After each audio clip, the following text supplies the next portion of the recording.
Oh, hi! So when I went to college in Los Angeles, I needed a car and ended up with my sister's old Honda Civic. Her name was Lucia.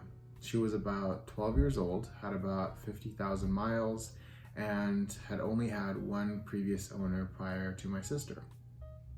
So she was in pretty good shape. Now, Lucia, I will admit, was a tin box. She had tiny baby dwarf wheels. She had an air conditioner that screamed every time you turned it on. And when you drove it, you felt like you were actually on the ground. When I turned on the heater, there was this pungent odor that crept through the vents, like the smell of a dead rat. When I took it to the mechanic, it turned out the odor of a dead rat was actually from a dead rat, one that had gotten into my engine. Now, in the beginning, I used to think of Lucia as an old Italian grandmother with failing health. But the more time I spent with her, the more I realized she was a psychopath. Her temperature gauzes line was in the red zone, so I was waiting for the moment her engine exploded. And she was cunning, because whenever I took her to the mechanic, he told me nothing was wrong. She acted like she was perfect. Bloody angel. Lucia is in good shape, the mechanic said. I used this car for everything and encountered my first near-death experience with my new friend in the passenger seat. I'm on my way picking up props for a short film I'm doing, and I had just learned to drive like yesterday. With a new colleague I didn't know very well, driving to a parking lot at night with Lucia. Now apparently brakes work like pumps, and if there's not enough pressure, it won't go well for you. Now the entrance is coming up as we drive towards the mall, and I need to take my foot off the accelerator and put it on the brakes. As I turn into the right lane, I press the brakes, they don't work, and I actually end up swerving into the parking lot so fast that Lucia lifts slightly on the passenger side. Of course, parking lots have a lot of pedestrians, people walking to and from cars. My new friend has no idea what's going on. Meanwhile, I'm freaking out, sweat dripping down my face. This was a masterclass in staying calm on my part, because my friend just thought I was a bad driver, not that the brakes were down. So I continue driving because I still have to find a parking spot where I can call AAA, but the only way to get there is to drive through this lane to get to the rooftop where there are available parking spots. Since my normal brakes don't work, I ended up using my handbrake. So now my friend is asking, "What's wrong?" Yeah, I don't know. The brakes aren't being responsive, so I have to use the handbrake." Well, do you want to just stop driving then? Yes, except the curve is a huge blind spot and I don't want anyone to run into us. Oh yeah, makes sense. I mean, do what you have to do, like whatever, just be careful. Now we get to the rooftop and I almost hit a kid. Sigh. But there was nowhere for me to stop. The night ends with me calling AAA and paying $250 to get the problem fixed. Near-death experience 2. I'm on the highway with my roommate and my brakes decide to stop working. Again. Near-death experience 3. I was a Lyft driver delivering 3 passengers to their destinations in the middle of the night with the check engine light on. A smell erupted from the hood. The car broke down in the middle of an intersection, and I ended up spending $3,000 to get a new one. Near-death experience Number 4. I was on a ramp when Lucia's tires popped. Even though Lucia was a psychopath, psychopaths don't intimidate me, and we've had many experiences together. The title of this video is Love Story, because it's a story of how 2 unlikely characters became one. A car says a lot about a person, and I've always wanted a nice car. I always cared about what I drove. But after these near-death experiences, this weird sensation swept over me where I found myself becoming closer to Lucia. There was an odd reassurance I had where if there was some kind of problem with Lucia, a problem that was inside of her, I could fix her. Something I couldn't necessarily do with people. My relationships back then were stormy and chaotic and often ended up in a really bad place. But with Lucia, even though there was constant conflict, she always rose up from the ashes. And I came back knowing more about her. She took me from Los Angeles to Vegas, through the desert, in one day back and forth with no problems. She helped me move 4 times. I even gave someone my babies in that car. But the charm of the Honda Civic is unmatched. When I needed to skip class to finish a project, Lucia's tires conveniently got slashed. When I had an internship, my boss paid me $100 just so I could drive it around the corner and park it so that none of his clients would have to see it. She used her flaws and showed me how to profit from them. If I scraped her against a wall, or got bumped by another car, or got sand from a day at the beach, it didn't matter because Lucia was my own private toolbox on wheels. I attended Loyola Marymount University, where kids drove every kind of luxury car you could imagine. It wasn't always easy being a black sheep amongst a golden flock. I often compared myself and measured my own value to a possession, to a metal thing that I owned. In some ways, that's a fair thing to do because a car gives you certain freedoms, allows you access, and gives you a certain amount of respect.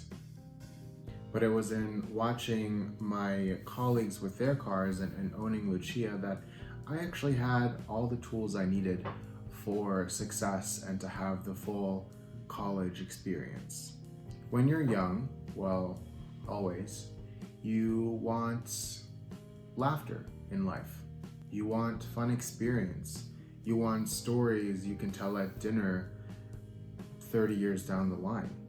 You want an evolution of your life. I own a relatively new Volkswagen Passat now. It's comfortable, it rides smoothly, it's reliable, it goes fast when I need it to, it's practical, it's everything I need and more. Never gives me problems, and people like my car. But it doesn't really have any stories, it doesn't give me any experiences. I remember driving my Honda from Los Angeles to Mexico. I decided to do it with my friends. We always decided to take my car because when you're driving to a new location, especially one as poor as where we were driving, you don't want attention. The last thing you want is for someone to think you're someone they can steal from. So we took my Civic, and I just remember my car going up a hill and really struggling to keep up with the rest of traffic. And it was funny, gas pedal to the floor, and Lucia was so obviously screaming in agony. We all simultaneously laughed because we could feel her struggle. It was a unifying, connective moment for us as friends. Small, but significant because it was a shared experience that we could laugh about and remember from the trip. For those of you whose parents are deciding on a budget for your first car, or if you have a car that you think is older than other people's, I urge you to give it a chance. Cars that are older have character, and they actually help you build your character. It's so much more interesting to meet someone who's overcome obstacles, big and small, because it's through those obstacles that they've grown and become the person that they are in front of you, and ultimately have something to offer. Old cars are a fantastic way to do that. I'm being dramatic here, but it truly did have an impact on my life. It humbled me. It taught me about things I had no interest in, like the engine of a car, the wheels, the brakes, the mechanics of it all. And it made me appreciate the car I have now. Would I go back to the Honda Civic now? Fuck no. But every moment I sit in my new car, I'm filled with gratitude knowing what it was like. This is not to say that I wish dangerous scenarios on anyone. Having to drive without brakes, almost running over someone, having to pull over in the middle of the night while you're working with Lyft passengers, not to mention the lack of safety features that car lacked. Having to swerve in the middle of the road because there's an animal ahead of you that you didn't see because your headlights aren't strong enough. Yeah, that happened. Is frightening and could have all ended up badly. But if you're in a situation where that's really all you can afford, see it as a blessing. It'll set you on a good path. You'll also attract the right people. People who like you because of your material possessions are a waste of time, have had an easy life, or rather have become experts at numbing themselves. You want the kind of friend who doesn't care if the inside of your car smells like a dead rat, or laughs with you at how slow your car is, or someone who has been in your car 1,000 times and doesn't remember what kind of car you drive because they genuinely don't care. That's not why they're friends with you. If you have a bunch of savings and you're thinking of spending it all on a car, don't do it. Buy a car that's safe, reliable, affordable, can get you from point A to B, and save the rest of that money. Invest it in somewhere else like stocks, because I promise you, the older a car gets, the more maintenance it will need. I bought my 2015 Passat for $15,000 and it had 20,000 miles on it. I've had it now for 3 years, and while I've been excellent at keeping up with the cost of maintenance and paying for something ahead of time before it becomes an issue, and the costs are manageable, I've noticed the bills go up as the car gets older and the mileage goes up. The things that need replacing get more expensive every year. If you have fuck you money and you'll be comfortable and you can keep up with the costs of running a nicer car, go ahead.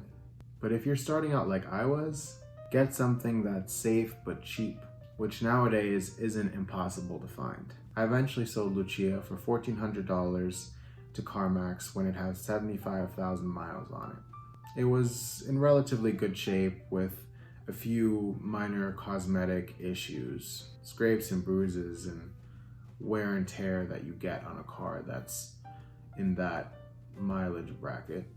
But the guts of the car were still good. I gave it up because I was in the next phase of my life. I had only used that car part-time. I was a college student, so I spent most of my time on campus.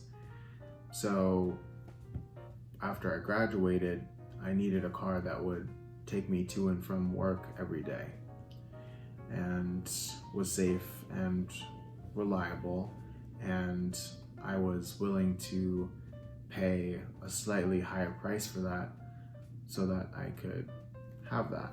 There's a great video by Doug DeMuro, I'll link it down below, why he talks about how and why you should spend money on a newer car. It basically comes down to safety features. This is gonna sound like a contradiction, but cars nowadays have airbags and SOS buttons and sensors up the wazoo. And because it's been like that for a while now, you can get a good, safe, reliable car between $5,000 and $10,000. Now, I like my boring middle-class car, but I'll always remember Lucia, that crazy bitch.